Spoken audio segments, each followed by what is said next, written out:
নমস্কাৰ বন্ধু বান্ধৱীসকল, কি খবৰ? নিশ্চয় ভাল চাগে, মোৰো ভাল। আজি বিশেষ আমাৰ মাঘৰ বিহু উৰুকাদিনাখন মানে এনেকুৱা পৰিস্থিতি হ'ল, মানে চবেই কামে কাজে থকাৰ কাৰণে মানে ভেলাঘৰ বনোৱাত অলপ পলম হৈ গ'ল। পলম হোৱাতে আজি মানে ইমাৰ্জেঞ্চিকৈ আজি ইমিডিয়েটলি উৰুকাদিনাখন বনাব লগা হৈছে। এই ভেলাঘৰটো দেখা পাই আছে, বনাই আছোঁ বৰ্তমান। আৰু বেছি নালাগে, জাষ্ট 20 মিনিটৰ পাছত আপোনালোকে দেখা পাব ভেলাঘৰ ক্লিয়াৰ। আপোনালোকক দেখুৱাই আছোঁ 20 মিনিটৰ পাছত আপোনালোকে নিশ্চয় চাব।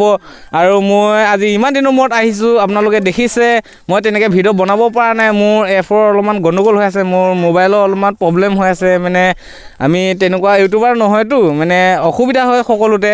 এতিয়া ফেমিলি চলাব লাগে, অকলশৰীয়া মানুহ, এইফালে ভিডিঅ' বনাব লাগে, মানে কোনোফালে মই মিলাব পৰা নাই। কাম কৰি চলি আছোঁ। ভিডিঅ'টো মই যথেষ্ট খৰচা হৈছে, তথাপি এতিয়া মানে দেখুৱাই আছোঁ আপোনালোকক। এই চাইছে পূৰা ভেলাঘৰ বনাই আছোঁ মই। আমাৰ ল'ৰাখিনি সকলোখিনি লাগি আছে খুব ইমাৰ্জেঞ্চিৰ মাজতে চলাই আছোঁ এই মাঘৰ বিহু উৰুকাদিনাখন। ৰাতি কেনেকুৱা ধামাকা হয় আপোনালোকক দেখুৱাই আছোঁ। আপোনালোকে চাই নিশ্চয় এনজয় কৰিব বুলি ময়ো আশা ৰাখিছোঁ। এতিয়া ইমানতে ভিডিঅ'টো ৰাখিছোঁ, বাই।